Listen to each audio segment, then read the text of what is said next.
Assalamualaikum warahmatullahi wabarakatuh.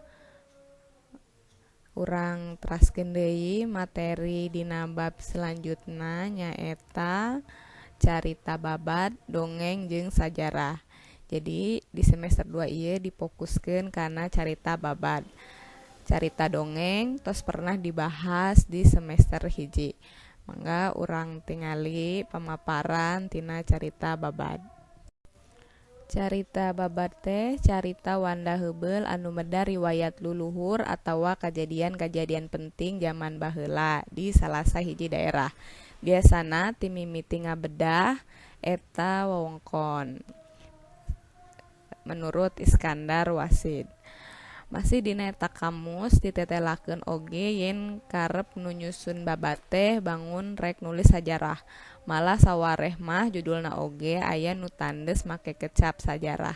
Tapi carita babat teh tacan diaku jadi sajarah lantaran di jerona kaselapkeun hal-hal anu pamohalan atawa rekaan. Lianti eta teu bisa dianggap sajarah lantaran tacan katarima ku panguji disiplin ilmu sajarah. Carita babat jeung carita sajarah teh aya bedana, tapi duanana hayang nyaritakeun lalakon baheula anu hayang ditepikeun atawa dipikanyaho ku jalma ayeuna.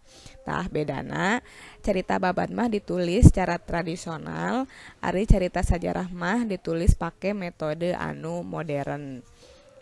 Tah supaya hidup nyaho kumaha bag-bagan carita babat jeung carita sajarah.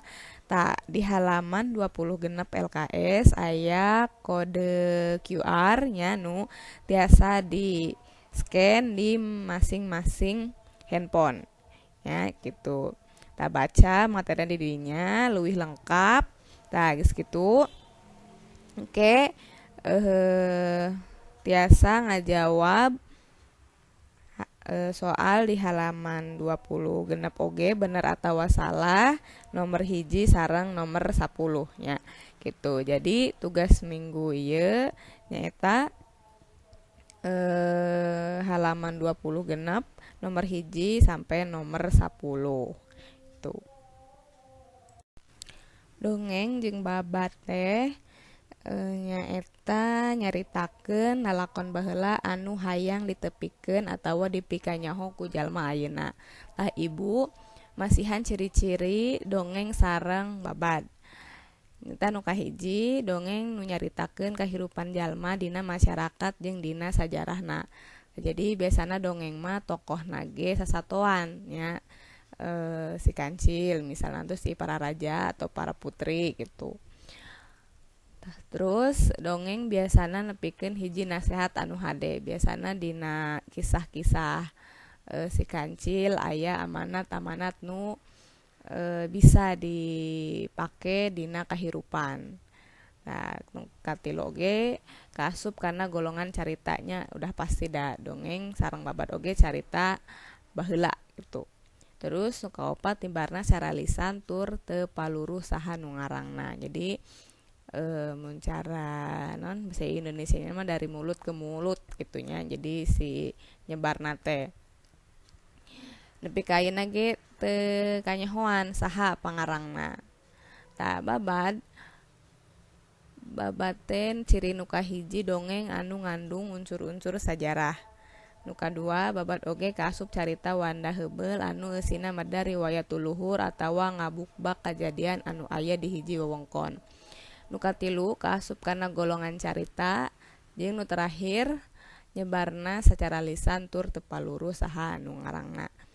Sami nya babat sareng dongeng teu kanyahoan saha anu nulisna. Jadi dongeng mah nyaritakeun kahirupan jalma masyarakat, tapi babat mah carita anu ngandung unsur-unsur sajarah gitu dina hiji tempat itu maksudna nya. Sanajan dina eusina kakandung unsur-unsur pamohalan, tapi rea masyarakat Sunda anu percaya yen eusi carita babat teh aya kanyataanana atawa tokoh-tokohna aya di kieu. Babat sok dianggap sajarah hiji kelompok masyarakat sarta dipusti-pusti pisan. Malah bupati-bupati baheula mah nganggep babat teh teu beda jeung buku babon keur nyucruk asal usul katurunan. Tah contona aya dina sajarah bupati-bupati di Cianjur. Kacaturkeun aya salah sahiji bupati anu kawin kajin sarta boga turunana. Jadi eta carita aya nu sabagian masyarakat tuh nganggep bener, aya nu nganggep henteu kan, aya nu sok nyebut baheula mah kolot baheula mah pada sakti gitu tah. Tapi bisa jadi termasuk karena babad ieu gitu. Nah, jadi sakitu wae materi ngeunaan tentang babad. Hideuk tiasa scan barcode-na atau scan kode QR di halaman 28. Tos kitu 20 genep punten ya, di halaman 20 genep scan QR-na. Terus eusian di bener atau salah nomor hiji sampai nomor 10 ya. Sapertos biasa kin di upload di GCR gitu. Ngeusina B sareng S nya. Kamari aya keneh nu salah ngeusina B sadaya gitu. Otomatis mun B sadayana ku ibu disalahkeun karena tidak sesuai dengan petunjuk nu di buku gitu.